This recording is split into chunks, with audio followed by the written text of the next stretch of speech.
Hello everyone, welcome to CS classroom. আজ আমরা শুরু করব Indian polity. Indian polity general স্টাডিজের যে টপিকগুলো থাকে তার মধ্যে থেকে একটা অন্যরকম একটা মাত্রা বহন করে ইন্ডিয়ান পলিটি। এই ইন্ডিয়ান পলিটি থেকে কেন্দ্র এবং রাজ্য সরকারের উভয় ধরনের পরীক্ষার ক্ষেত্রে বেশ কিছু প্রশ্ন জিজ্ঞাসা করা হয়। আমরা জেনারেল স্টাডিজের প্রত্যেকটা সাবজেক্ট থেকে কিভাবে নাম্বার থাকতে পারে, কিভাবে কি প্রশ্ন আসতে পারে, আমরা একটু সামান্যভাবে আজকে দেখে নেবো। সেই সঙ্গে আমরা ইন্ডিয়ান পলিটি, যেমন তোমরা দেখতেই পারছো যে আজকে প্রথম যে লেকচারটা হতে চলেছে সেটা হচ্ছে introduction to the Indian constitution, অর্থাৎ সংবিধান পরিচিতি। আমরা জানবো সংবিধান কি এবং তার প্রয়োজনীয়তা এবং পরীক্ষার পার্সপেক্টিভ থেকে যতটা সম্ভব আমরা মাথায় রেখে আমরা ইন্ডিয়ান পলিটিটাকে সুন্দর করে একদম বেসিক জায়গা থেকে শুরু করবো। তো চলো শুরু করা যাক। তার আগে আমরা একবার একটু দেখে নেবো যে রেলের ক্ষেত্রে এবং এসএসসির ক্ষেত্রে সাবজেক্ট ওয়াইজ মার্ক ডিস্ট্রিবিউশনটা কেমন। ওকে, দেখো প্রথমে এখানে দেখি যে এখানে আমাদের যেটা দেওয়া আছে আরআরবি সিবিটি 1 সাবজেক্ট ডিস্ট্রিবিউশন। এখানে আমরা প্রত্যেকে জানি যে সিবিটি 1 এর ক্ষেত্রে 100 নম্বরের পরীক্ষা হয়, তার মধ্যে 30 নাম্বার থাকে ম্যাথমেটিক্স থেকে,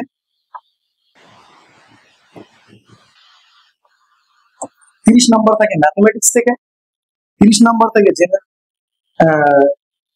জেনারেল রিজনিং থেকে এবং 40 নাম্বার থাকে জেনারেল স্টাডিজ, যার মধ্যে থেকে economics, Indian polity, geography, history এবং কারেন্ট অ্যাফেয়ার্স বিভিন্ন সাবজেক্ট থাকে। এবার ইন্ডিয়ান পলিটির কতটা ওয়েটেজ থাকে এই 40 নাম্বারের মধ্যে। দেখো এখানে আমরা যদি দেখি ট্রেন্ড অ্যানালিসিসটা দেখি আর যে প্রিভিয়াস এর কোশ্চেন আছে সেখানে আমরা স্বাভাবিকভাবে এখানে দেখতে পাবো যে প্রত্যেকটা দেখো কিছু কিছু ডেটা এখানে দেওয়া আছে। তার মধ্যে আমি যদি ইন্ডিয়ান পলিটির ব্যাপারটা দেখি, ইন্ডিয়ান পলিটি, দেখো ইন্ডিয়ান পলিটিতে এখানে কিন্তু একটা ওয়ার্ল্ড হিস্ট্রি নয়, হ্যাঁ এটা ইন্ডিয়ান পলিটি।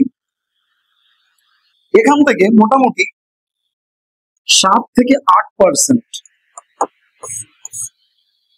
অর্থাৎ জেনারেল স্টাডিজ এর যতগুলো সাবজেক্ট আছে তার মধ্যে থেকে 7 থেকে 8%, অর্থাৎ 3 থেকে 4টে কোশ্চেন আমি যদি দেখি, কোথাও কোথাও 2টো, কোথাও কোথাও 3টে এবং কখনো কখনো 4টে কোশ্চেনের সম্ভাবনা আসার সম্ভাবনা থাকে, এটা আরআরবির ক্ষেত্রে। আচ্ছা, এবার যদি আমরা এটা এসএসসি পার্সপেক্টিভ থেকে দেখি তাহলে দেখো এসএসসির ক্ষেত্রে কিন্তু সিজিএল বলো, এমটিএস বলো, সিপিও বলো, সিএইচএসএল বলো, এখানে কিন্তু একটা নাম্বার ক্যারি করে ইন্ডিয়ান পলিটি। এবার আমরা প্রথম থেকে আজকে একদম বেসিক জায়গা থেকে আমরা আমাদের ইন্ডিয়ান পলিটিটা শুরু করব। আচ্ছা, ইন্ডিয়ান পলিটি শুরু করার আগে ইন্ডিয়ান পলিটিতে আমরা কি পড়তে চলেছি? Indian polity is all about hour constitution. এবার তাহলে আমি যদি বলি কনস্টিটিউশন অর্থাৎ সংবিধান কি, তাহলে প্রথমত আমাদের মনে কি প্রশ্ন আসতে পারে যে সংবিধান কি? সংবিধান, দেখো আমি খুব সিম্পল ভাবে যদি বলি তাহলে সংবিধান আমাদের প্রত্যেকটা, আমরা ভারতবর্ষে আমরা বিভিন্ন ধরনের, বিভিন্ন বর্ণ, বিভিন্ন সম্প্রদায়ের মানুষ একত্রিত ভাবে বসবাস করি। এবার আমরা যদি বিভিন্ন আমাদের ধর্মের ক্ষেত্রে বিবেচনা করে দেখি তাহলে আমাদের প্রত্যেকটা ধর্মের একটা করে পবিত্র গ্রন্থ থাকে। যেমন আমাদের হিন্দুদের ক্ষেত্রে হয়তো গীতা থাকতে পারে, ভগবত গীতা, মুসলিমদের ক্ষেত্রে কোরআন থাকতে পারে। এরকম ভাবে আমরা, এটা তো এক একটা ধর্মাবলম্বী মানুষদের জন্য, কিন্তু আমরা যে সবাই একসঙ্গে ভারতবাসী, আমাদের সমস্ত ভারতবাসীর ক্ষেত্রে যদি এরকম একটা পবিত্র বই আমরা কিছু বলে থাকি সেটা হচ্ছে আমাদের সংবিধান, কনস্টিটিউশন অফ ইন্ডিয়া। তো আমরা যে ইন্ডিয়ান পলিটির যে চ্যাপ্টারটা পড়তে চলেছি that is all about our sacred book, that is the constitution. Okay, এবার তাহলে কনস্টিটিউশন কি আমি কিভাবে বলতে পারি? স্বাভাবিকভাবে আমি যদি কনস্টিটিউশনের কথা বলি তাহলে constitution is the supreme law of the land. Supreme law অর্থাৎ চূড়ান্ত যে আইন, যে দলিল, সেটাকে আমরা কনস্টিটিউশন বলে থাকি। দেখো একটা জিনিস খেয়াল করো, আচ্ছা আমি যেটা বললাম যে constitution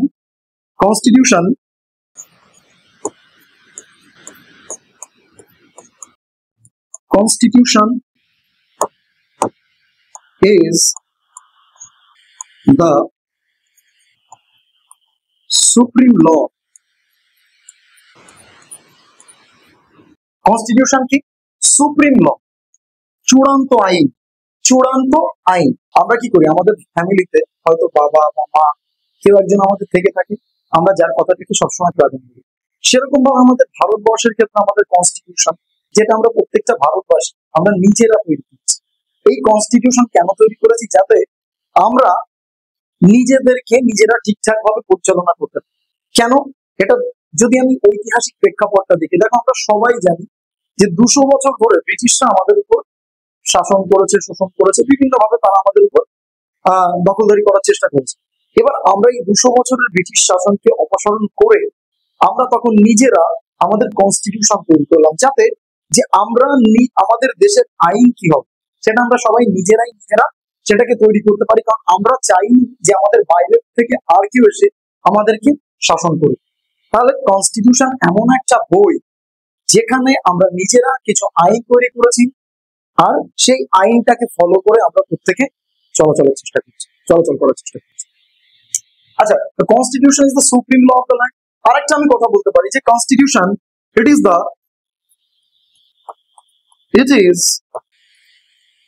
the faith and aspiration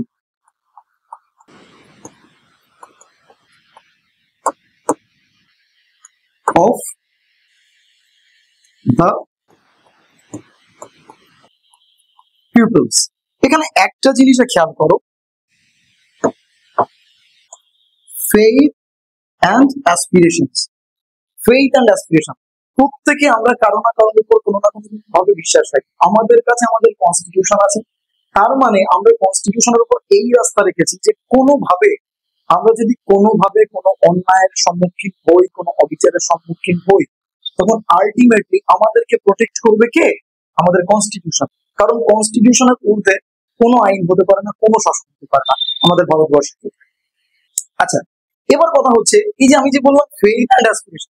faith, বিশ্বাস, মানুষের তো বিশ্বাস মাঝে মধ্যে চেঞ্জ হতে থাকে, মানুষের অভ্যাস চেঞ্জ হচ্ছে, পরিবেশ পরিস্থিতিও মাঝে মাঝে বদলাচ্ছে, তাহলে কনস্টিটিউশনে কি মাঝে মধ্যে বদলাতে পারে? এবার ব্যাপারটা হচ্ছে আমাদের কনস্টিটিউশন আমরা যদি দেখি, দেখো কনস্টিটিউশনে আমাদের একটা আর্টিকেল আছে যেটা হচ্ছে আর্টিকেল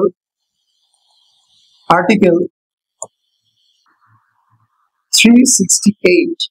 আর্টিকেল 368 যেটা বলে কনস্টিটিউশনকে অ্যামেন্ড করার জন্য। অ্যামেন্ড করার ব্যাপারটা কি? তার মানে আজকে কোনো একটা পরিস্থিতির সাপেক্ষে যদি আমাকে আমার দেশ পরিচালনার ক্ষেত্রে বা কোনো বাধার সম্মুখীন হতে হয় বা এমন কিছু ফেস করতে হয়, তখন আমরা কি করবো? তখন আমাদের কনস্টিটিউশনে আমরা স্লাইড চেঞ্জ করতে পারি। আর সেই কনস্টিটিউশনের স্লাইড চেঞ্জ করতে পারার জন্য আমাদেরকে কনস্টিটিউশনের অ্যামেন্ডমেন্টের জন্য আমাদের জন্য রাখা হয়েছে আর্টিকেল 368। এবার এই মাঝে মধ্যে কনস্টিটিউশনটা যে অ্যামেন্ড করা যাবে, এটা আমি যতটা ইজি ভাবে বলে দিচ্ছি যে কনস্টিটিউশন অ্যামেন্ড করা যাবে, এটা কিন্তু এতটাও খুব ইজি প্রসেস নয় যে একবার চাইলেই কনস্টিটিউশন অ্যামেন্ড করা যায়। কিভাবে অ্যামেন্ড করা যায়, কিভাবে কি প্রসিডিউর ফলো হয়, আমরা প্রত্যেকটা এক একটা স্টেপ বাই স্টেপ আমরা সেটাকে দেখি। কিন্তু আপাতত এটুকু খেয়াল রাখবো যে কনস্টিটিউশন চাইলে আমরা সময়ের সাথে সাথে আমরা কনস্টিটিউশন আমাদের প্রত্যেকের সমর্থনে, আমাদের প্রত্যেকের রিপ্রেজেন্টেটিভ সমর্থনে আমরা আমাদের কনস্টিটিউশনকে অ্যামেন্ড করতে পারি। এই জন্য যেহেতু কনস্টিটিউশনকে অ্যামেন্ড করে আমরা প্রতিনিয়ত তাল মিলিয়ে চলতে পারি, এই জন্য জওহরলাল নেহরু একটা বিখ্যাত কথা বলেছেন যে তিনি কনস্টিটিউশনকে লিভিং অর্গানিজম বলে বিবেচনা করেছেন। তাহলে according to Jawaharlal Nehru, according two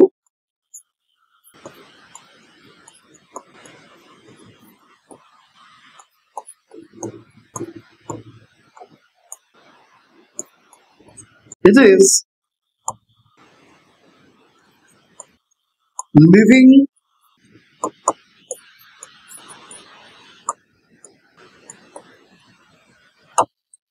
living organism। Jawaharlal Nehru কনস্টিটিউশনকে লিভিং অর্গানিজম হিসেবে বিবেচনা করেছে। এবার আমরা একটু আগেই বললাম যে constitution is the supreme law, তার মানে কনস্টিটিউশনের বাইরে কোনো আইন হতে পারে না। এবার কথা হচ্ছে তাহলে কনস্টিটিউশন কিভাবে মেনে চলা হচ্ছে? দেখো আমাদের দেশ পরিচালনার ক্ষেত্রে আইন তৈরি করে কারা? আইন তৈরি করে হচ্ছে আমরা আমাদেরই রিপ্রেজেন্টেটিভ। স্টেটের ক্ষেত্রে স্টেট লেজিসলেচার আছে, আবার কেন্দ্রের ক্ষেত্রে পার্লামেন্ট আছে। আমাদেরই ভোটে জয়ী হয়ে আমরা যে সমস্ত প্রার্থীকে পার্লামেন্টে বা স্টেট লেজিসলেটিভ অ্যাসেম্বলিতে পাঠিয়েছি, তারা আমাদের হয়ে আইন তৈরি করছে। তো এই ব্যাপারটা দেখো যে এই যে লেজিসলেচার বা আইন বিভাগ যেটাকে বলা হচ্ছে, যারা আইন তৈরি করছে, এরা সবসময় আইন তৈরির আগে খেয়াল রাখবে যে কনস্টিটিউশনকে কোনোভাবে যদি সেই আইনটা ভায়োলেট না করে তার মানে কনস্টিটিউশন মেনেই তারা আইনটা তৈরি করবে। আচ্ছা, কনস্টিটিউশন মেনে তার মানে সংবিধানকে আমি টপমোস্ট প্রায়োরিটি দিচ্ছি। কনস্টিটিউশন মেনে আইন বিভাগ বা লেজিসলেচার বা যারা আছে তারা আইন তৈরি করছে। আচ্ছা, একটা আইন তৈরি করার পর সেই আইনটা ঠিকঠাক ভাবে ইমপ্লিমেন্ট হচ্ছে কিনা, এই ইমপ্লিমেন্ট করার কাজটা, সেই দায়িত্বটা কার? সেটা হচ্ছে শাসন বিভাগের হাতে, যেটা হচ্ছে এক্সিকিউটিভ পার্ট। আর এই আইন বিভাগ শাসন বিভাগের এই গন্ডি পেরিয়ে কোনোভাবে যদি কোনো এমন একটা আইন তৈরি হয়ে যায়, স্বাভাবিকভাবে এটা হয় না, কিন্তু আমি ধরে নিলাম যে কোনো একটা ভুলভ্রান্তি হয়ে গেল, তখন তাহলে কি আমাদের কনস্টিটিউশন ভায়োলেট হচ্ছে না? হ্যাঁ, হচ্ছে। কিন্তু সেই ক্ষেত্রে আমরা কি করব? সেই ক্ষেত্রে আমাদের জন্য আছে জুডিশিয়ারি, অর্থাৎ আমাদের বিচার বিভাগ। তার মানে কোনো একটা আইনের যদি কোনো লুপহোল, কোনো ত্রুটি যদি দেখা দেয়, সেটা যদি কোনোভাবে কনস্টিটিউশনকে ভায়োলেট করে, তাহলে সেই ক্ষেত্রে কিন্তু মুখ্য ভূমিকা পালন করে আমাদের জুডিশিয়ারি যে বডি আছে সেটা। সেটা হতে পারে সুপ্রিম কোর্ট, হাইকোর্ট। ওকে, এই জুডিশিয়ারি তার মানে কোনো একটা আইন, সেটা যদি কোনোভাবে আমাদের কনস্টিটিউশনের অবমাননা করে, তাহলে আলটিমেটলি সুপ্রিম কোর্ট সেই আইনটাকে নাল অ্যান্ড ভয়েড ডিক্লেয়ার করবে। ডিক্লেয়ার করবে null and void, null and void. সেই আইনটাকে নাল অ্যান্ড ভয়েড ডিক্লেয়ার করে সেটা আবার কি করবে? কনস্টিটিউশনের যে মর্যাদা সে ফিরিয়ে দেবে।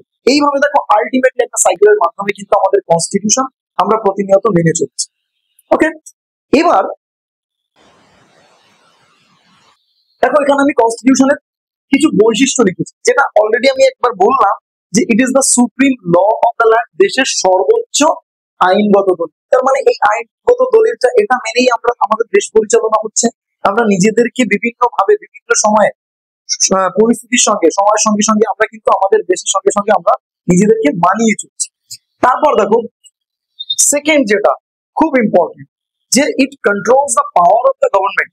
কোন একটা সরকার সে যদি নিজের ইচ্ছা মতো, খামখেয়ালি মতো নিজে আইন তৈরি করা শুরু করে, এক্সিকিউটিভ বডি হিসাবে সমস্ত পাওয়ার দেখানো শুরু করে, তাহলে সেটা একটা অটোক্রেটিক স্টেট হয়ে যাবে। তো সেই ক্ষেত্রে সেই সরকার যাতে মানে একাধিপত্য কায়েম করতে না পারে, সেই জন্য কিন্তু আমাদের কনস্টিটিউশন। তার মানে সেই জন্য বলা হচ্ছে it controls the power of the government, অর্থাৎ নিয়ন্ত্রিত সরকার এবং শাসন ব্যবস্থা। সরকার এবং তার শাসন ব্যবস্থাকে নিয়ন্ত্রণ করে। কোনোভাবে সরকারের মধ্যে কোনো ত্রুটি দেখা দেয়, তারা যদি কোনোভাবে একাধিপত্য কায়েম করার চেষ্টা করেন, তখন কিন্তু কনস্টিটিউশন সেই ক্ষেত্রে বাধা হয়ে দাঁড়াবে জনগণের সুবিধার জন্য। এটা মনে। নেক্সট চলে আসি, protects the rights of the citizen. আমরা এরপরে যখন ফান্ডামেন্টাল রাইটস বলবো, শুধু ফান্ডামেন্টাল রাইটস নয়, আমাদের কনস্টিটিউশন, প্রত্যেকটা কনস্টিটিউশনটা আমরা তৈরি করেছি যাতে স্বাভাবিক প্রত্যেকটা সাধারণ মানুষের তারা সুন্দরভাবে একটা পরিবেশে তারা নিজেদেরকে গড়ে তুলতে পারে, একটা সুন্দর পরিবেশ, অ্যাটমসফিয়ারের মধ্যে। তো সেই জন্য বলছে protects the rights of the citizens. এবার কিভাবে এটা সিটিজেন্সদের রাইটস প্রোটেক্ট করছে, সেটা আমরা টাইম টু টাইম প্রত্যেকটা ক্লাসে আলোচনা করব। আচ্ছা, এরপর হচ্ছে রিটেন অ্যান্ড আনরিটেন এখানে লেখা আছে। এটা আমাদের ভারতবর্ষের ক্ষেত্রে আমি স্লাইডে আমি একটু পার্থক্য বোঝাবো। এবার কিছু কিছু এটুকু একটা ভালো আইডিয়া এখান থেকে জানো যে প্রত্যেক দেশের সংবিধান সেটা কিন্তু লিখিত নয়, আবার কিছু কিছু সংবিধান সেটা আনরিটেন আছে। তো কি রিটেন কনস্টিটিউশন, কোন দেশের কনস্টিটিউশন রিটেন, আমাদের ভারতের কনস্টিটিউশন কেমন, এই বিষয়টা নিয়ে আমরা পরবর্তীতে আলোচনা করছি। আচ্ছা চলো, এখানে আমি একটা জিনিস দেখাই যে যেটা বলছিলাম যে written and unwritten constitution. Written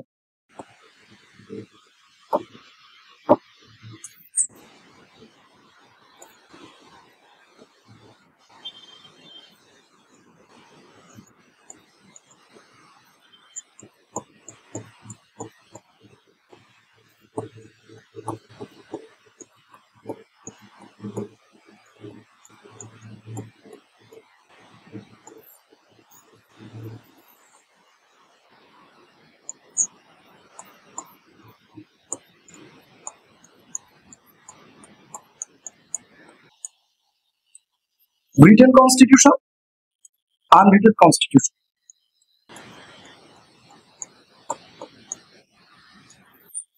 আচ্ছা, এবার আমি যদি বলি রিটেন কনস্টিটিউশন, আনরিটেন কনস্টিটিউশন, তাহলে ভারতবর্ষের সংবিধান কোন, সেটা কি লিখিত? Written constitution definite. আমাদের ভারতের যেমন আমি যদি এক্সাম্পল দিই, যেমন India Indian constitution is written. আর একটা হতে পারে ইউএসএ, ইউএসএ। আনরিটেন কনস্টিটিউশনের মধ্যে সব থেকে ভালো এক্সাম্পল হচ্ছে ব্রিটেন বা ইউকে।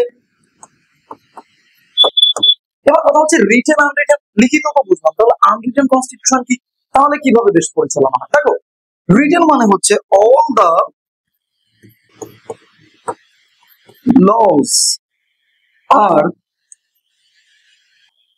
written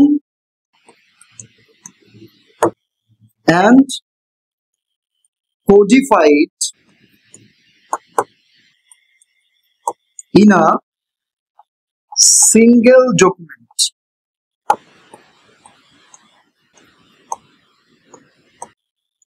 তার মানে সিঙ্গেল ডকুমেন্ট মানে কি? সিঙ্গেল ডকুমেন্ট যেটা হচ্ছে আমাদের কনস্টিটিউশন, সমস্ত আইন সেটা কোথায় লেখা আছে? একটা সিঙ্গেল ডকুমেন্টে লেখা থাকে, সেটা হচ্ছে রিটেন কনস্টিটিউশনের বৈশিষ্ট্য। আর এখানে not every laws are written, not every laws are written, সমস্ত আইনগুলো কিন্তু এখানে কোডিফাইড নয়, লিখিত নয়। এবার এই ক্ষেত্রে আমরা যদি আমাদের ভারতের কনস্টিটিউশনটাকে দেখার চেষ্টা করি, তাহলে একটা বিষয় যে Indian constitution is written definitely and one of the lengthiest constitution in the world. সারা পৃথিবীর মধ্যে এটা লিখিত তো বটেই, ইভেন সব থেকে বৃহত্তম সংবিধান। তাহলে Indian constitution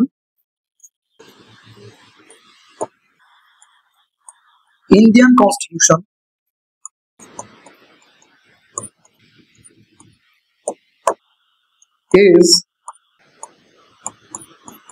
written and one of the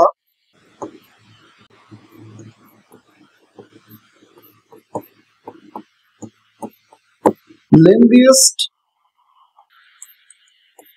constitution in the world.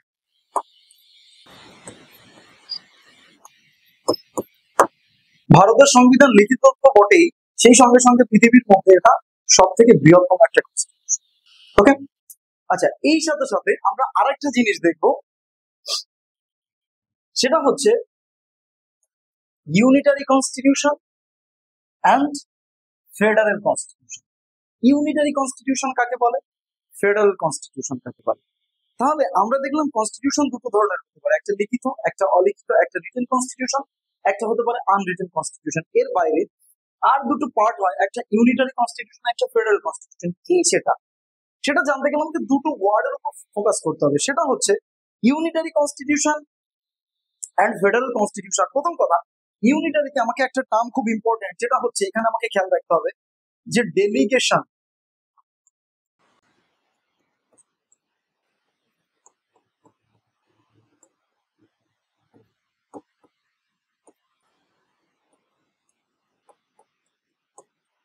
Delegation of power. আর এখানে এখানে ডেলিগেশনটা বলবো না, এর সঙ্গে আরো আমাকে কিছু বৈশিষ্ট্য বলতে হবে, তাহলে ব্যাপারটা আরো খুব ভালোভাবে বুঝতে পারবে। আগে আমি ডেলিগেশনটা বুঝি।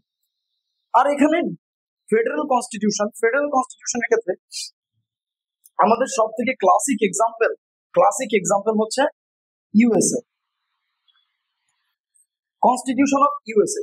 এবার ইউএস এর কনস্টিটিউশনের যে বৈশিষ্ট্য আছে, জেনারেলি 5খানা বৈশিষ্ট্য আছে, যেটার জন্য ইউএস এর কনস্টিটিউশন কি আমরা বলছি ফেডারেল কনস্টিটিউশন। এবং এই 5টা বৈশিষ্ট্য যদি সরাসরি কোন দেশের কনস্টিটিউশনের সঙ্গে যদি তার সাযুজ্য বজায় থাকে, তখন সেটাকে আমরা বলবো সেই দেশের কনস্টিটিউশনটাও ফেডারেল কনস্টিটিউশন। এবার কথা হচ্ছে, তাহলে দুটো দেশের মধ্যে আমরা একটু দুটো দেশ নিয়ে আমরা দুটোর মধ্যে একটু বিবেচনা করা যাক। প্রথম কথা দেখো, এই যে ডেলিগেশন অফ পাওয়ার,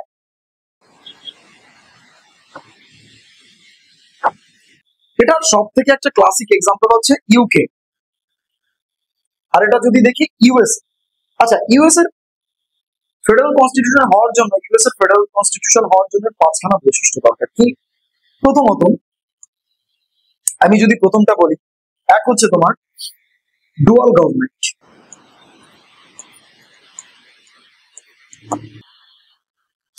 দ্বিতীয়ত, distribution of power,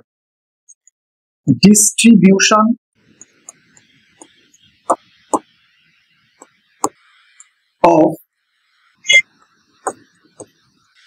power. Third, rigidity. Four, written. Five, independent judiciary. Independent judiciary, দেখো এই যে পাঁচখানা বৈশিষ্ট্য ফিচার্স আছে, যে দেশের সংবিধানে এই পাঁচটা ফিচার্স একদম স্ট্রিক্ট ভাবে মেনটেন করা হয় সেটাকে বলা হয় ফেডারেল কনস্টিটিউশন। যেমন আমেরিকার সরকারের ক্ষেত্রে দেখো ডুয়াল গভর্নমেন্ট। তাহলে ডুয়াল গভর্নমেন্ট কি? এখানে রাজ্যের ক্ষেত্রে একটা সরকার থাকবে, স্টেটের ক্ষেত্রে একটা থাকবে, সেন্ট্রালের ক্ষেত্রে একটা থাকবে। ঠিক। Distribution of power. Distribution of পাওয়ার বলতে ক্ষমতার বন্টন। কেন্দ্রের হাতে এক ধরনের পাওয়ার থাকবে, রাজ্যের হাতে এক ধরনের ক্ষমতা থাকবে। দুজনেই না কেন্দ্রের ক্ষেত্রে রাজ্য হস্তক্ষেপ করবে, না রাজ্যের ক্ষেত্রে কেন্দ্র হস্তক্ষেপ করবে। ঠিক। তারপর হচ্ছে রিজিডিটি। রিজিডিটি মানে very tough, very difficult to change the constitution. কনস্টিটিউশনে কোনো একটা বিধান দেওয়া আছে, সেটা পরিবর্তন করা যায় না, আমি এমন বলছি না, কিন্তু যায়। কিন্তু this is the most difficult process for changing or amending the constitution, right? Next চলে আসি written. American constitution, written constitution. তাহলে এর আগে আমরা পড়েছি আমাদের ভারতবর্ষ, সেটা লিখিত সংবিধান। আমেরিকান কনস্টিটিউশন, সেটাও লিখিত। লাস্ট, ইন্ডিপেন্ডেন্ট জুডিশিয়ারি, অর্থাৎ বিচার বিভাগের স্বাধীনতা। আমরা এর আগে যে চারটে বৈশিষ্ট্য দেখেছিলাম, যে লেজিসলেটিভ, এক্সিকিউটিভ, জুডিশিয়ারি, আর তার উপরে আছে, সবার উপরে আছে কনস্টিটিউশন। অর্থাৎ কোনোভাবে লেজিসলেটিভ বডি বা এক্সিকিউটিভ বডি তারা যদি কোনোভাবে কোনো আইনের মধ্যে কোনো বিশৃঙ্খলা তৈরি করে, সেই ক্ষেত্রে জুডিশিয়ারি সেখানে বাধা হয়ে দাঁড়ায়। জুডিশিয়ারি সেটাকে ঠিকঠাক ভাবে কনস্টিটিউশন যেভাবে সেটাকে বলছে সেটাকে কনস্টিটিউশনটাকে প্রোটেক্ট করে, সেভ করে, সিকিউর করে।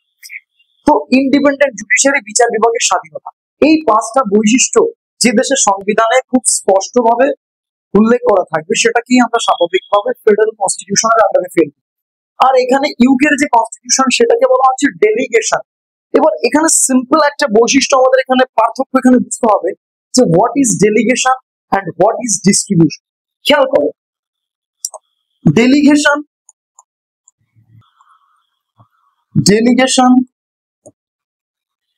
Versus distribution.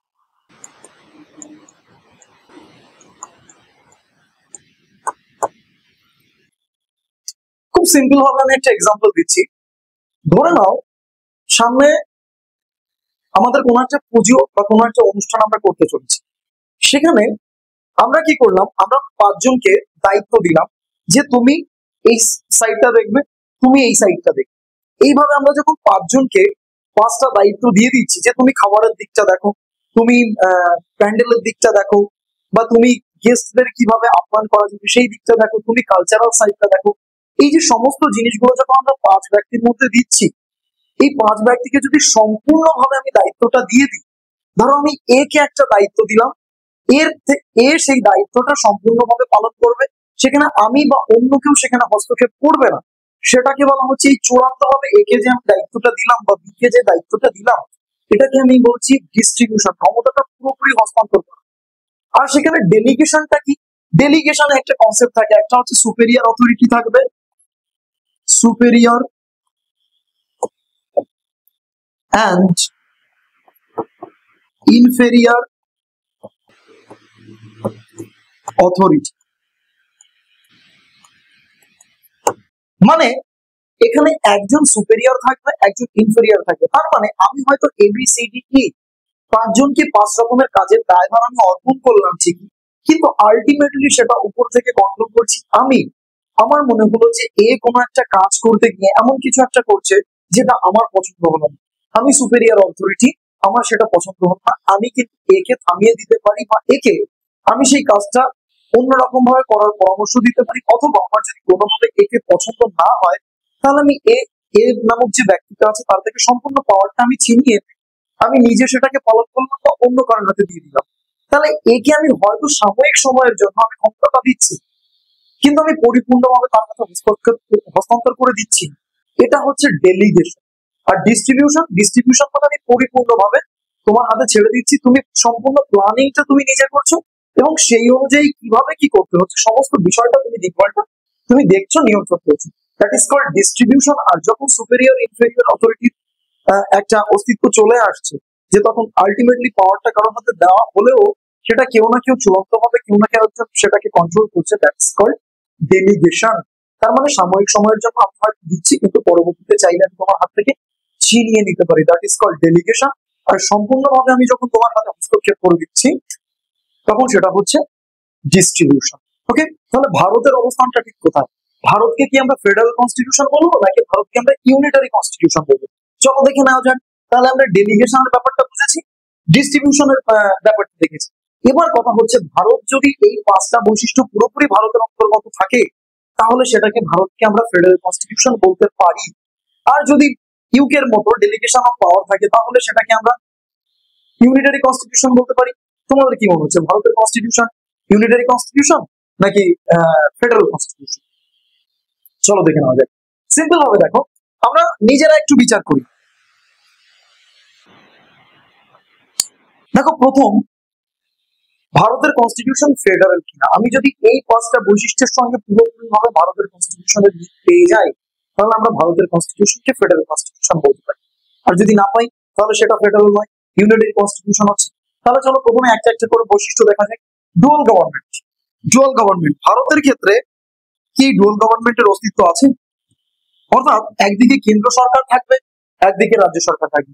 কি মনে হয়, ভারতের কেন্দ্রের দিকে একটা সরকার আছে, রাজ্যের দিকে একটা সরকার আছে, হ্যাঁ কিনা? আমাদের প্রত্যেকটা রাজ্যে আমাদের একটা চিফ মিনিস্টার আছে, কেন্দ্রে আমাদের প্রাইম মিনিস্টার আছে।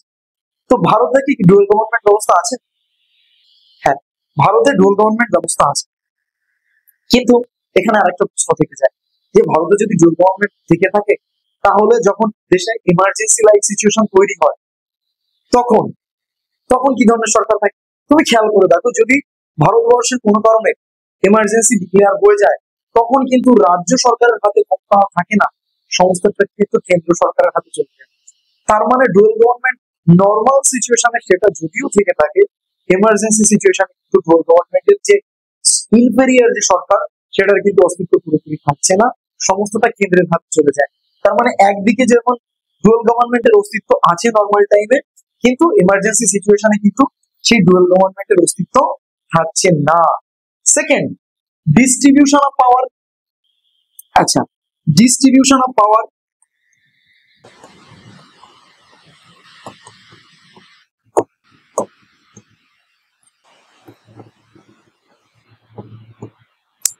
ডিস্ট্রিবিউশন অফ পাওয়ার কি হচ্ছে?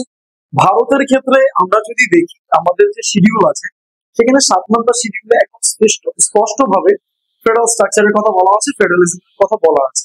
তার মানে ফেডারেলিজমের কথা বলা আছে মানে তার মানে কেন্দ্রের হাতে কি ধরনের ক্ষমতা থাকবে, রাজ্যের হাতে কি ধরনের ক্ষমতা থাকবে, কেন্দ্র রাজ্য উভয়ে কোন কোন বিষয়ে আইন তৈরি করতে পারবে, এই সমস্ত বিষয়টা কিন্তু 7 নম্বর শিডিউলে বলে দেওয়া আছে। তার মানে ক্ষমতার কিন্তু ডিস্ট্রিবিউট করে দেওয়া আছে। কিন্তু এটাও সেই একই ব্যাপার, যদি ইমার্জেন্সি সিচুয়েশন তৈরি হয় তখন কিন্তু এই ব্যাপারটা কিন্তু তখন ফলো করা হয় না। তার মানে একদিকে একদিকে আমি দেখতে পাচ্ছি যে ডিস্ট্রিবিউশন পাওয়ারের ডিস্ট্রিবিউশনটা ভারতের ক্ষেত্রে দেওয়া আছে অ্যাকর্ডিং টু শিডিউল 7, কিন্তু সেটা যদি ইমার্জেন্সি সিচুয়েশন তৈরি হয় তখন কিন্তু সেটা থাকছে না। রিজিডিটি। Third, rigidity.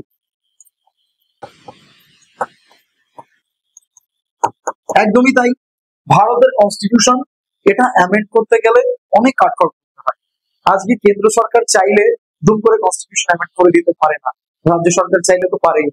তো ব্যাপারটা হচ্ছে কনস্টিটিউশন অ্যামেন্ড করার ক্ষেত্রে দুটো ক্ষেত্রেই মানে অর্থাৎ কেন্দ্র রাজ্য উভয়ের প্রত্যেকের কিন্তু সমর্থন দরকার পড়ে।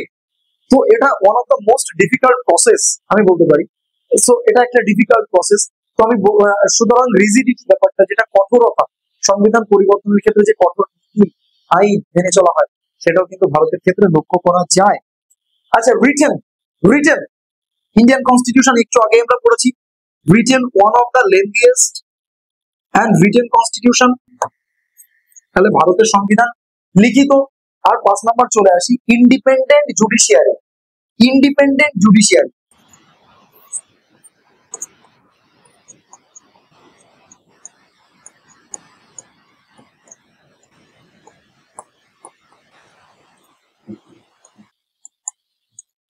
দেখো, ডেফিনেটলি ভারতের ক্ষেত্রে জুডিশিয়ারি ডেফিনেটলি ইন্ডিপেন্ডেন্ট, স্বাধীন এবং নিরপেক্ষভাবে কাজ করে। আর সেটা যদি না হতো, ভারতের বিচার বিভাগ, জুডিশিয়ারি, সেটা যদি স্বাধীন এবং নিরপেক্ষভাবে কাজ করতে না পারতো, তাহলে কিন্তু আমাদের কনস্টিটিউশন থাকা না থাকা দুটোই এক পর্যায়ে সমান হয়ে দাঁড়াতো। তার মানে যে সমস্ত বিচারক আছে বা জুডিশিয়ারি বডি আছে, তারা কিন্তু স্বাধীন এবং নিরপেক্ষভাবে কাজ করতে পারে। আর কাজ করতে পারে বলেই আমাদের সাধারণ মানুষের সমস্ত চিন্তা ভাবনা, ধ্যান ধারণা, তাদের সমস্ত একটা সুন্দর একটা হেলদি অ্যাটমসফিয়ারে কিন্তু তারা ভারতবর্ষে বসবাস করছে। ভারতের সমস্ত একটা সুশৃঙ্খল ভাবে একটা আইনের আওতায় তারা থাকছে। আমরা প্রত্যেকে একটা স্বাধীন বিচার ব্যবস্থা আমরা কিন্তু পাই। এবার কথা হচ্ছে, এখানেও কিছুটা লুফল আমরা যদি চাই তাহলে দেখতে পারি। ব্যাপারটা হচ্ছে, দেখো কেমন, সেটা হচ্ছে জুডিশিয়ারি ডেফিনেটলি ইন্ডিপেন্ডেন্ট, কিন্তু কোথাও না কোথাও যে সমস্ত আমরা যখন সুপ্রিম কোর্ট বা হাইকোর্টের জাজদের নিয়োগের বিষয়টা দেখবো, সুপ্রিম কোর্টের আলটিমেট আমাদের যে মহামান্য যে আদালত আছে সুপ্রিম কোর্ট, সেখানকার জাজদের নিয়োগ কে করে? প্রেসিডেন্ট। তো এটা অ্যাকচুয়ালি ভাবাটা উচিত নয়, কিন্তু কোনো না কোনো ভাবে আমি যদি দেখি judiciary is not completely independent. কেন? কারণ কোথাও না কোথাও রাষ্ট্রপতি সুপ্রিম কোর্টের বিচারকদের নিয়োগ করছে। তো এই ক্ষেত্রে আমি কমপ্লিটলি, আমি যদি বলি যে Indian judiciary is not completely independent, তাহলে সেটা বলাটাও একটা অস্বাভাবিক কিছু হবে না। তো একটা জিনিস দেখো, একটু আগেই আমরা যেটা বলছিলাম যে এই পাঁচখানা বৈশিষ্ট্য যদি কারো থেকে থাকে, আই মিন কোন কনস্টিটিউশনের থেকে থাকে, তাহলে সেটাকে আমরা ফেডারেল কনস্টিটিউশন বলতে পারি। এবার তোমার কি মনে হয়, ভারতের যেটা আমরা দেখলাম ডুয়াল গভর্নমেন্ট, সেটা দেখো পুরোপুরি কিন্তু আমরা দেখছি এমার্জেন্সি সিচুয়েশন সেটা চেঞ্জ হচ্ছে। ডিস্ট্রিবিউশন অফ পাওয়ার, সেটাও কিন্তু পুরোপুরি আমেরিকান কনস্টিটিউশনের মতো থাকছে না। রিজিডিটি, ইন্ডিপেন্ডেন্ট জুডিশিয়ারি, সেই ব্যাপারটাও কিন্তু একদম আমি পরিপূর্ণভাবে সেটাকে কমপ্লিটলি আমি ইন্ডিপেন্ডেন্ট বা স্বাধীন বলতে পারছি না। তো এই কারণে ইন্ডিয়ান কনস্টিটিউশনকে আমরা ফেডারেল কনস্টিটিউশন বলছি না। আবার একটু আগে আমরা যেটা ডেলিগেশন দেখেছি যে একটা সুপ্রিম অথরিটি থাকবে, সেটা সমস্ত কিছুকে কন্ট্রোল করবে, আলটিমেট পাওয়ার সেই সুপেরিয়র অথরিটির হাতে থাকবে। ইন্ডিয়ার ক্ষেত্রে কিন্তু ডেলিগেশনও নেই। তার মানে ইন্ডিয়ার ক্ষেত্রে ইউনিটারিও নয়, ইন্ডিয়া ফেডারেল কনস্টিটিউশন নয়, তাহলে ইন্ডিয়ার কনস্টিটিউশন সংবিধান সেটা কি ধরনের, তবে বলো। তাহলে এই যে আমরা দেখলাম যে ইন্ডিয়ান কনস্টিটিউশন, সেটা না তো ইউনিটারি কনস্টিটিউশন, না তো সেটা ফেডারেল কনস্টিটিউশন। তাহলে ইন্ডিয়ান কনস্টিটিউশন কি ধরনের কনস্টিটিউশন? আচ্ছা, তার মানে এবার ইন্ডিয়ান কনস্টিটিউশন আমরা এটুকু বুঝতে পারছি যে ফেডারেল স্ট্রাকচার ডেফিনেটলি আছে, কিন্তু কোথাও না কোথাও সেটা কিন্তু ইমার্জেন্সি সিচুয়েশনে সমস্তটা কেন্দ্রের হাতে চলে যাচ্ছে, তাই না? তাহলে ইন্ডিয়ান কনস্টিটিউশন কি ধরনের কনস্টিটিউশন? এটা না তো টোটালি ফেডারেল, না তো unitary. Indian constitution is quasi federal. Indian constitution